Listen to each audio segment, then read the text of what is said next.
I think when I first got that question, it's a little bit difficult to answer. I don't really consider anything that I've done to be a failure. I think I find that concept a little bit hard to comprehend of what is a failure. I think there are many things I've done that hasn't worked. So maybe perhaps that's a conventional way of something that doesn't work. It's called a failure. But what happens is when we realize something's not working, what we try and do is sit down and discuss and look at it from all aspects of what we're doing wrong. Why are the sales not in?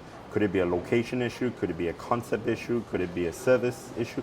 We look at it from a 360 perspective and then try and identify the problems and then work on a solution. And then I think at some point you kind of realize the project is not viable. I think ultimately that may be called a failure, and that's realizing, okay, it's not viable, it's time to move on and then, wind up the business, whatever that is considered a failure.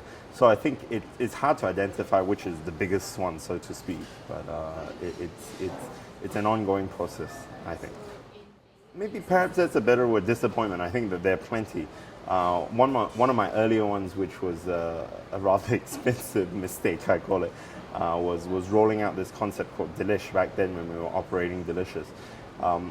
In principle, the idea seemed feasible. It was a sandwich bar, it was a takeaway sandwich bar. It was supposed to be easy to set up, quick service, all produced centrally, pretty much modeled after Pret a Manger from UK. So we were feeling very gung-ho about it, and of course by the time we rolled out, it wasn't nearly anything like what I had anticipated. So I think that was the first real culture shock of something not working. And I think, but even with that, when we realized that, hey, this is not working out, we kind of sat down and tweaked it, and it took us about 2 years before we managed to finally turn around. But eventually, even the turnaround was not as successful as it should be, as in it stopped bleeding, but it wasn't as profitable as the business should be. So that would be the first kind of oops. I think it's modesty. It's something that's very important. I think when you've had one good thing after another, you tend to think you're invincible, that you can do anything and everything is possible. And I think that the slight knockdown is always good to keep you grounded, to kind of think, look, nobody's impossible, nobody's indispensable, everybody contributes some part of it, but nobody is invincible. And I think that in itself, to me, it's one of my most valuable lessons I've learned with things that has not worked out, because it teaches that we're all human, we all make mistakes, and the better part of it would be to learn from them and then move on from it.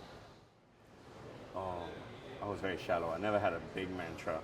I think one that I do remember that I still follow a little bit is to try and live life without regrets. I do not want to reach a point where I kind of go, oh, I should have done this, I could have done this. So to me, it's making decisions based on a calculated guess that doesn't affect anybody else. As long as the decisions that doesn't affect other people's livelihood, then I will go and try it. So if I have an idea which I feel very passionate about and I feel it's something that we should do, and if it doesn't affect too many people in general, I will go ahead and do it, because I really do not like the idea of going, oh, I should have, could have, would have. So that would be a general mantra, to try everything, at least once. I think it would be to believe in yourself, to believe in your product, what you want to do, and have faith.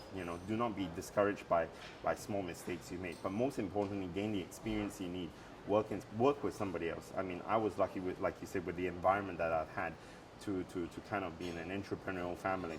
But if the individual is from a different environment, perhaps work for somebody else, understand how structures work, understand how systems work, and then from that, build your own business.